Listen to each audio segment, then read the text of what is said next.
7 national team managers, 7 football nations, 7 careers forever changed by the biggest tournament on earth. When most people think about the FIFA World Cup, they imagine celebrations. They imagine legendary goals, historic moments, trophy lifts, and unforgettable victories. But there is another side to the World Cup, a darker side, a side hidden behind the celebrations and the fireworks, a side where careers collapse, a side where national heroes become national disappointments.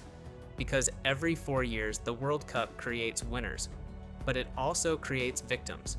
And this tournament has already claimed some of the biggest names in international football.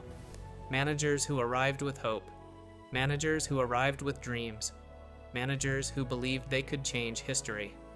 Instead, the World Cup changed them. Today, we're diving deep into the growing list of World Cup victims. How did they fall?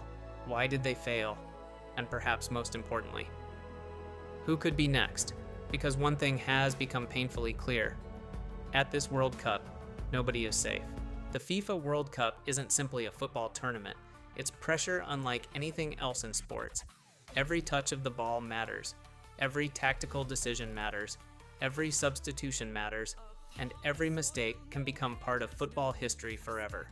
Club football gives managers time to rebuild, time to experiment, time to recover. International football gives managers almost none of those luxuries. They have limited training sessions, limited preparation, limited opportunities, but unlimited pressure. When a national team loses, it's not just 11 players losing. An entire nation feels defeated. Television stations discuss the failure for weeks. Newspapers demand explanations. Fans demand accountability. And football federations demand change. That's why World Cups have always created casualties. From legendary managers to young tactical innovators, nobody escapes the pressure forever. This tournament has been particularly brutal because expectations have never been higher. Fans expect miracles, media expect perfection, federations expect trophies. And when those expectations aren't met, there is always one person standing closest to the fire: the manager. Our story begins in South America, and with a coach who believed he was building Ecuador's future. When Sebastián Becachese took over Ecuador, there was genuine optimism. This wasn't supposed to be a short-term project. This was supposed to be the start of a new era. Ecuador possessed something many countries envied: youth, energy, talent, a generation capable of achieving something special. Becachese arrived with a reputation as one of South America's most interesting tactical minds. He believed in pressing. He believed in intensity. He believed in modern football. And initially, supporters believed in him, but football has a way of turning hope into pressure. As the World Cup approached, expectations increased dramatically. Fans wanted qualification. Then they wanted progression. Then they wanted history. And suddenly, good enough wasn't good enough anymore. Every game became a test. Every tactical decision became controversial. Every disappointing result became a national conversation. Questions began appearing everywhere. Was Ecuador too inexperienced? Had Becachese made tactical mistakes? Was he asking too much from young players? The criticism became louder. The pressure became stronger. And eventually, the atmosphere became impossible. Perhaps the cruelest part of football is that progress means nothing if the final result disappoints people. Years of planning, months of preparation, thousands of hours of work, all judged by 90 minutes on the pitch. Eventually, Ecuador made their decision, and Sebastián Becachese became one of the first victims of World Cup chaos. But what happened next shocked the entire football world, because the next victim wasn't just respected, he was legendary. There are football managers, and then there is Marcelo Bielsa. For decades, Bielsa has existed almost as a mythological figure inside football. Players worship him, managers study him, fans admire him. Pep Guardiola once admitted that Bielsa influenced his entire understanding of football. That's how respected he is. So when Uruguay appointed Marcelo Bielsa, excitement exploded. This wasn't just another coaching appointment, this was a football revolution. Uruguay supporters dreamed of seeing aggressive pressing, beautiful attacking football, fearless tactics, and perhaps most importantly, success. At first, those dreams felt realistic, but the World Cup is not interested in reputation. The World Cup doesn't care about history. The World Cup doesn't care about tactical philosophy. It cares about results. As performances became inconsistent, concerns started growing. Some critics argued Bielsa's style demanded too much physically. Others argued tournament football required pragmatism rather than idealism. For the first time in years, people started asking uncomfortable questions. Had football evolved beyond Bielsa? Was his philosophy becoming outdated? Could his legendary methods still work at the highest level?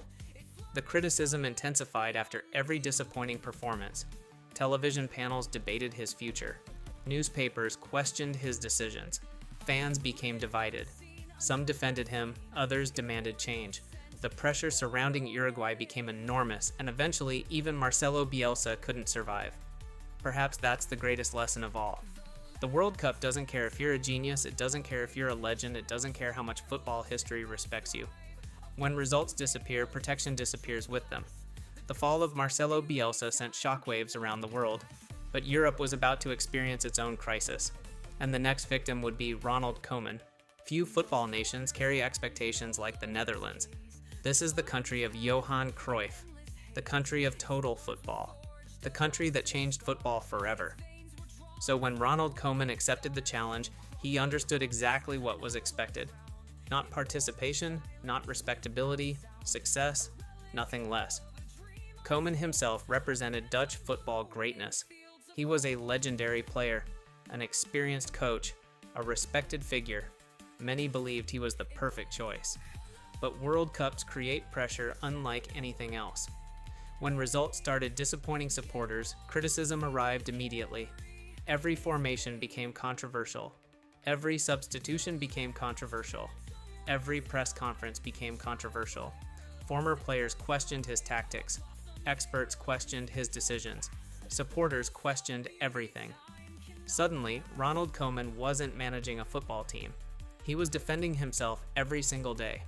The atmosphere became toxic, confidence disappeared, pressure increased, and eventually, one of Dutch football's most recognizable figures became another casualty of football's greatest tournament. It was a brutal reminder that football loyalty rarely survives disappointment. For smaller football nations, success can become dangerous, because success creates belief, and belief creates expectation. Miroslav Kubek carried the hopes of an entire country. Supporters dreamed of historic achievements. They dreamed of giant killing performances. They dreamed of unforgettable moments. Instead, reality arrived. The performances weren't convincing. The results weren't good enough. Confidence disappeared quickly. As criticism grew, pressure from every direction increased. Media, fans, officials. Eventually, the decision became unavoidable. Another manager had fallen, another career had been damaged, and another lesson had been learned. At the World Cup, expectations can become your greatest enemy. Some dismissals hurt more than others. This was one of them. Because Hong Myung-bo wasn't simply a football coach, he was a symbol, a national icon, a man respected by generations of supporters. His appointment wasn't just about tactics, it was emotional, it was cultural, it represented trust. But football can be cruel to its heroes. When performances declined, emotions changed rapidly.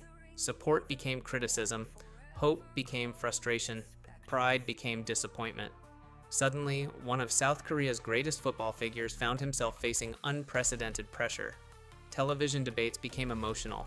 Fans demanded answers, critics demanded change, and eventually, even a legend could not survive. The fall of Hong Myung-bo proved something terrifying. In football, history protects nobody forever. Steve Clark did something many believed impossible. He restored hope. He restored belief. He restored pride. Scottish football supporters loved him for it. But football memories are short, extremely short. One disappointing tournament, one failed campaign, one painful elimination, and suddenly everything changes. Questions replaced praise, criticism replaced admiration, doubt replaced belief. The pressure became enormous. Eventually, Scottish football reached the same conclusion so many nations reach after failure. Someone had to take responsibility, and that someone was Steve Clark. Another victim. Another career altered forever. Another example of how brutal international football can become. Tunisia entered this tournament carrying enormous expectations. Supporters dreamed of history.